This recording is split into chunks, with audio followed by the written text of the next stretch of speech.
Bapak, Ibu, dan saudara-saudari yang terkasih, sekali lagi selamat sore semuanya. Ya, mengawali renungan singkat saya pada sore hari ini, saya ingin menceritakan sebuah ilustrasi singkat yang mungkin dari Anda sudah tahu, ya. Jadi ilustrasi ini mengisahkan tentang seorang pria tunanetra, ya. Pria ini tidak dapat melihat karena ia seorang tunanetra. Setiap hari ketika ia keluar rumah, terutama pada malam hari, ia selalu membawa lentera. Jadi di tangan kanannya ia memegang tongkat dan di tangan kirinya ia membawa lentera. Ia lakukan itu setiap kali ia keluar rumah pada malam hari. Pemuda-pemuda yang melihatnya di jalan selalu menertawakannya. Dan karena orang buta itu melakukannya setiap hari, salah satu pemuda itu bertanya kepada pria itu dengan sambil mengejek tentunya. "Pak, kamu kan tidak dapat melihat, kamu buta, buat apa bawa lentera?" Lalu dengan tenang pria itu menjawab, "Ya, saya memang buta, tapi saya membawa lentera ini bukan untuk saya. Saya membawa lentera supaya setiap orang yang lewat dapat melihat saya dan tidak menabrak saya." Lalu pemuda yang bertanya itu menjadi malu sendiri dan sejak saat itu dia tidak pernah menertawakan pria itu. Bapak, Ibu, dan saudara-saudari yang terkasih, pesan apa yang bisa kita petik dari ilustrasi singkat tadi? Di masa Advent ini kita selalu diajak untuk selalu berjaga-jaga.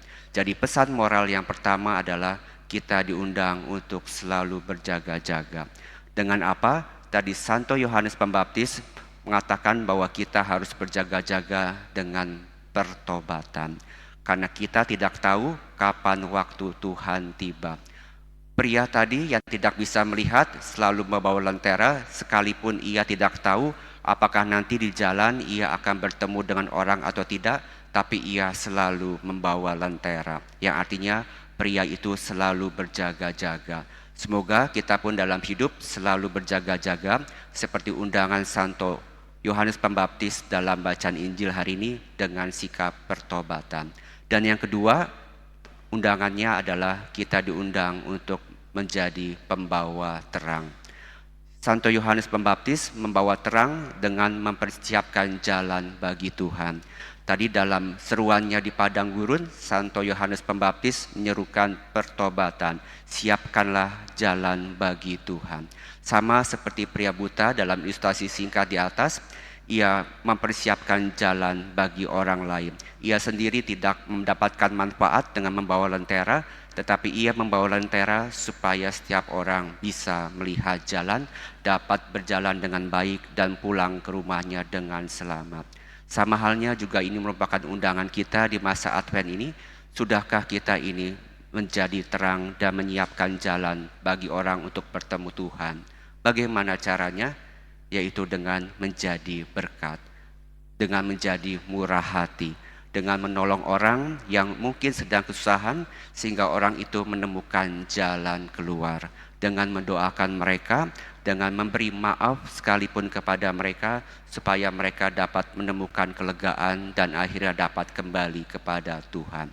Itu hal yang kedua. Jadi yang pertama mengundang kita untuk berjaga-jaga dengan pertobatan. Yang kedua mengundang kita untuk menyiapkan jalan Tuhan dengan menjadi pembawa terang.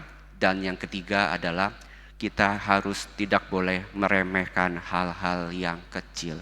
Justru dari hal yang kecil lah bisa lahir sesuatu yang luar biasa. Contohnya tadi dalam ilustrasi singkat tadi, pria buta ini hidup dalam kegelapan, tapi justru sekalipun ia hidup dalam kegelapan, ia bisa membawa terang bagi orang lain. Jadi sekalipun ia tidak dapat melihat, tapi ia justru bisa membuat orang bisa melihat dalam kegelapan.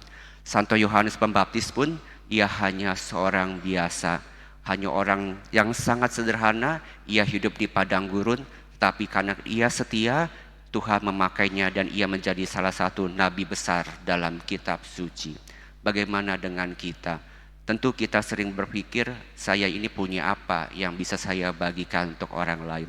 Jangan merendahkan diri sendiri, tapi tentu seperti orang buta ini sekalipun tidak bisa melihat, ia bisa menjadi terang, kita pun pasti bisa. Tidak ada seorang yang terlalu miskin sekalipun yang tidak bisa memberi. Kita semua bisa memberi. Semiskinnya seseorang, ia pasti punya sesuatu yang bisa diberikan. Jadi jangan pernah menganggap kita ini tidak punya apa-apa, saya ini tidak bisa apa-apa, sehingga kita tidak bisa menjadi berkat bagi orang lain. Bapak, Ibu, dan saudara-saudara yang terkasih, mari dalam perayaan Ekaristi ini kita berdoa supaya kita sungguh-sungguh bisa bertobat, bisa menjadi berkat bagi orang lain, dan terutama kita bisa mengenali bakat dan kemampuan yang ada dalam diri kita, sehingga kita sungguh-sungguh bisa menjadi pembawa terang bagi orang lain. Sungguh menjadi pembawa terang itu sederhana, Tuhan tidak meminta hal yang banyak dari kita. Contoh yang sederhana adalah dengan memberi kasih, bermurah hati, dan menjadi pembawa damai. Saat ini dunia kita sedang tidak baik-baik saja.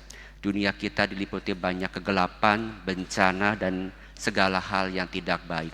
Cukup kita boleh menjadi seperti satu buah lilin kecil. Kalau setiap dari kita menjadi lilin yang kecil dan bercahaya, kita bisa menerangi seluruh dunia.